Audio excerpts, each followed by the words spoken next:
Hey y'all, my name is Jordan from Prairie Film Co. and let's talk about raw footage. In the wedding videography context, the term raw footage gets tossed around all the time.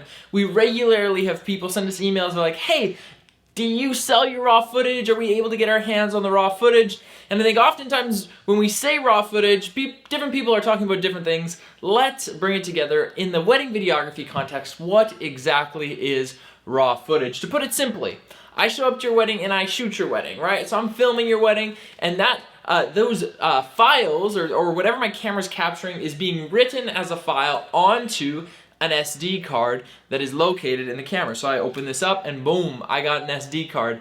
This little card then I can put into my computer after your wedding, and there are files on that card. Now, in the wedding videography context, these files coming straight off the card are what is known as raw footage. So that means that these files have not been processed, they've not been edited, they've not been color corrected or manipulated in any way, hence the term raw. Now, what most people don't understand is that the footage on this card usually isn't pretty.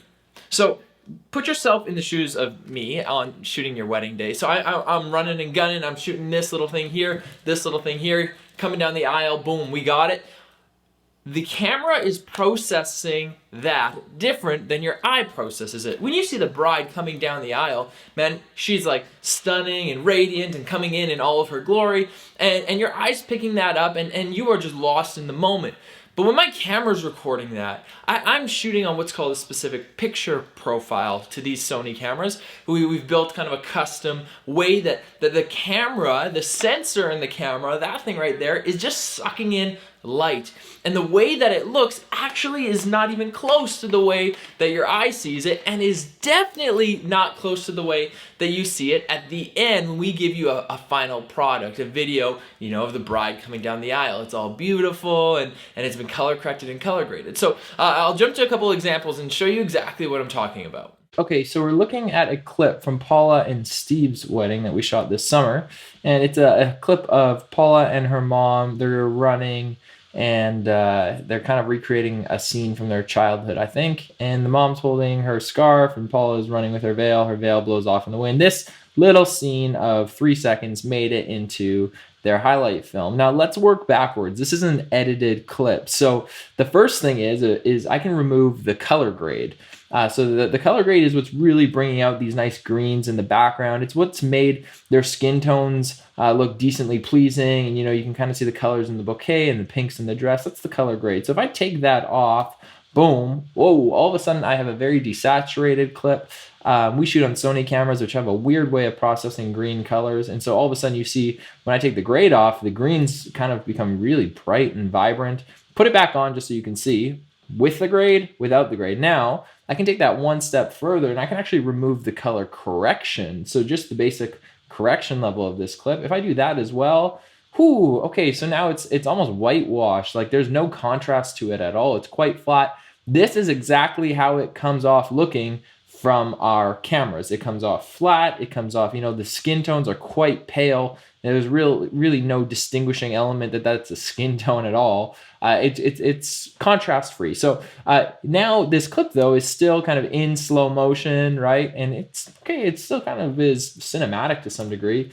What about if I completely don't slow it down and I give you audio? Because that's exactly what your clip would be, is if you just opened it up. It would be something like this. Oh no! Did you at least get one? I think so, yeah. Okay. That's all we wanted. One mother-daughter silly picture. Okay, so out of that clip, 90% of it was out of focus. The predominant sound you heard was the wind. And I mean, there's kind of a cute exchange here. Mom picks up the veil, it comes back into focus for a little bit.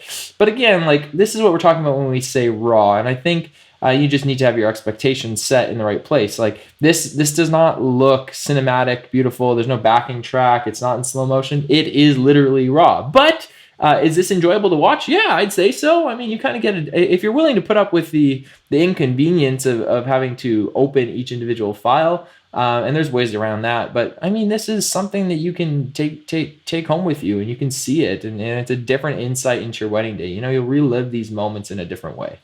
So now that you've seen what it looks like, the question is, should you get your hands on your raw footage? Now, some videographers, they just won't even sell you your raw footage. It's not an option. It's not on the table. You should figure this out before you book somebody. The reason for this, though, to put yourself in their shoes, oftentimes they're producing a work and then they're doing post-production on the work, right? So they're shooting it, but then they're also editing it. When they can't edit the product, they don't see it as a finished product. And I mean, I can say for myself too, not super confident putting a work out there in somebody else's hands that I haven't had the opportunity to really manipulate into what I wanted it to become, to put my artistic flair on it. So some videographers might not be willing to give raw footage. Now, on the other hand, if you do secure your raw footage, you kind of have two uses for it. The first one would be to actually manipulate it and play with it and edit something out of it. I have all the raws from our wedding, and I definitely go back every now and again and I stitch a little something together and I see it from a different perspective. And you know, I have the video editing skills, and if you do too, or you even have iMovie on your computer, whatever, you can do something with that footage.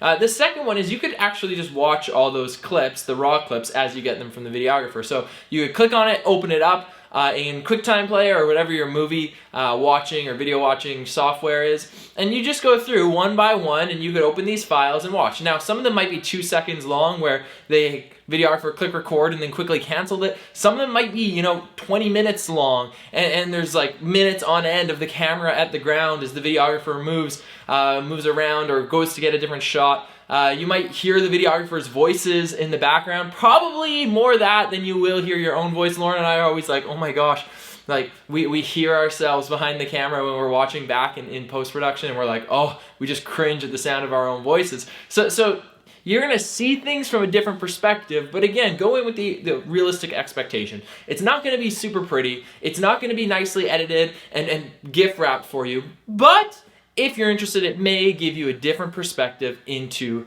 your wedding day. Okay, that's raw footage in the context of wedding videography. If you got questions about raw footage, drop it in the comments or feel free to reach out to us. There are links in the description on how you can do that. If this video helped you out, give it a thumbs up, give us a like, and maybe drop a subscribe, and you can see some of the other content that we throw out as well.